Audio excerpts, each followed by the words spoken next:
The Dean of the Diplomatic Corps, Your Excellencies, Ambassadors and High Commissioners, distinguished guests, fellow countrymen, ladies and gentlemen. Before I begin my message of the ceremony that brings us here this evening, I would like, with your permission, to invite you to observe a minute of silence in the memory of all our martyrs, as well as our valiant national heroes who have struggled to ensure that our country gained independence on that important day of 30th of June, 1960.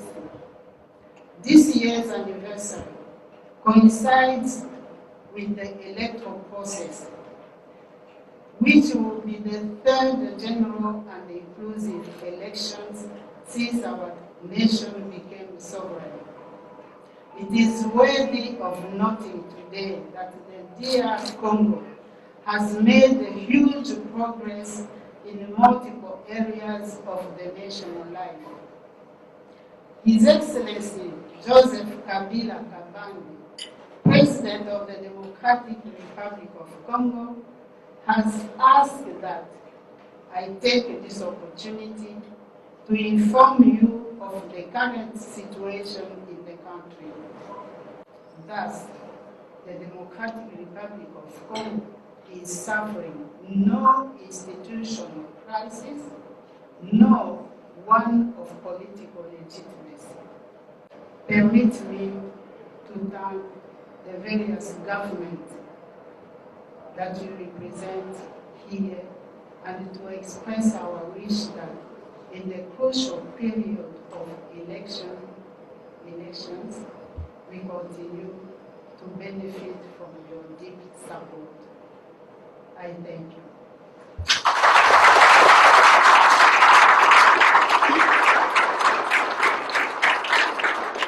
Indépendance, tcha-tcha, aux oubliés, aux Tikwaza, tcha-tcha, tout va quitter, aux table ronde, tcha-tcha, va gagner. Importante pour notre pays, c'est le travail que fait le président de la République, assisté de son gouvernement. Ce sont les investissements. J'ai été très heureux de voir Kolwezi. La dernière fois que je suis passé ici, il y avait une petite piste. On décollait avec un petit porteur. Aujourd'hui, on atterrit à Kolwezi avec NA 320 de Congo Airways.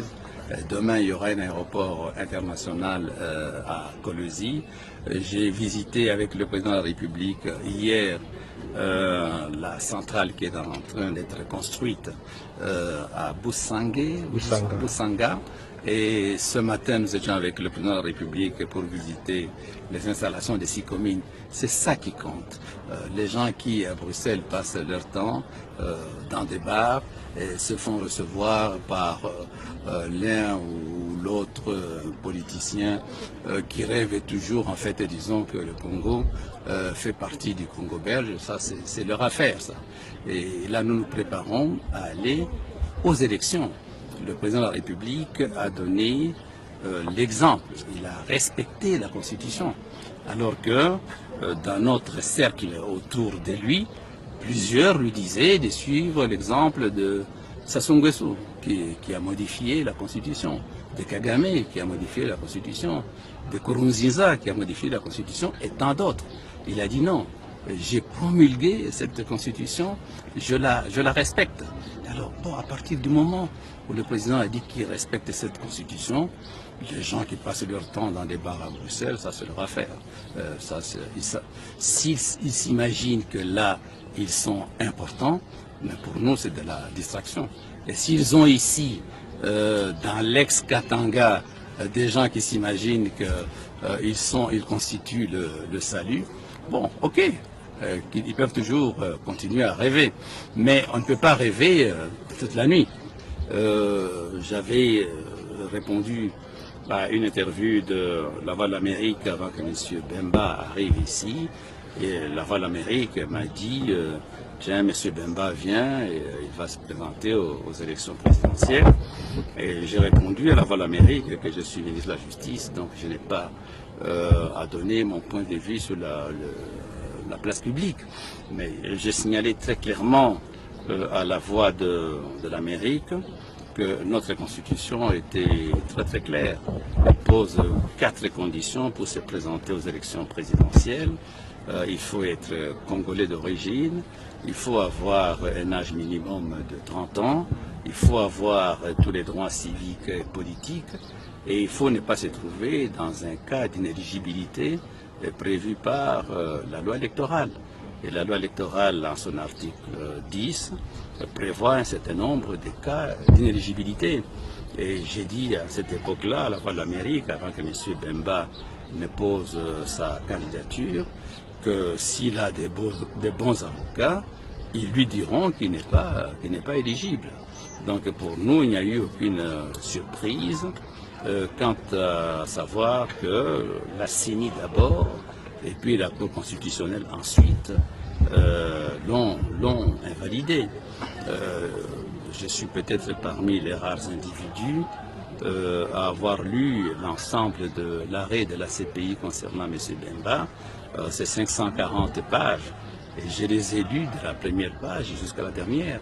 Il n'y a aucun doute possible qu'il rentre dans des cas d'inéligibilité.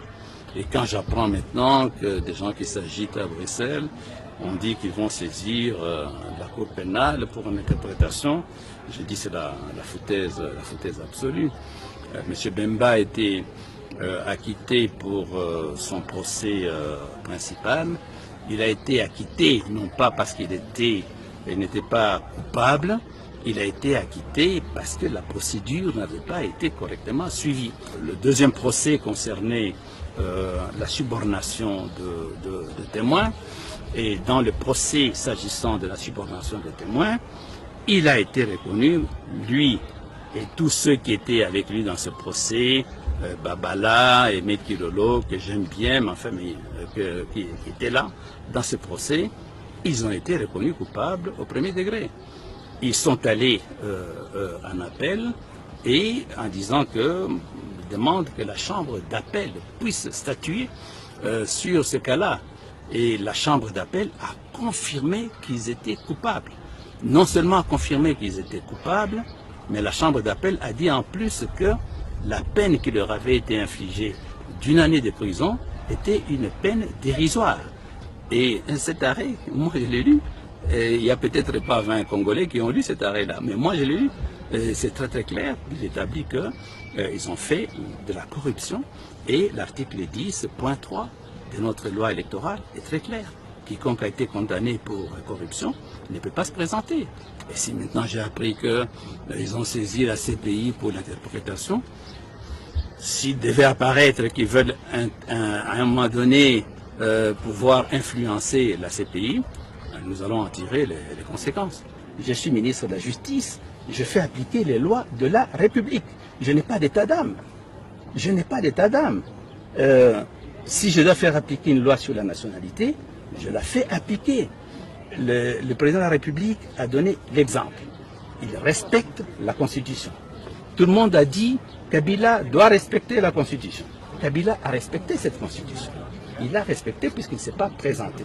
Mais la même Constitution dit à son article 10 que la nationalité congolaise est une et exclusive. Et cette disposition n'a pas été faite pour Moïse Katumbi ou tous ces gens qui se baladent à Bruxelles. Cette disposition existe depuis la constitution des Luluabu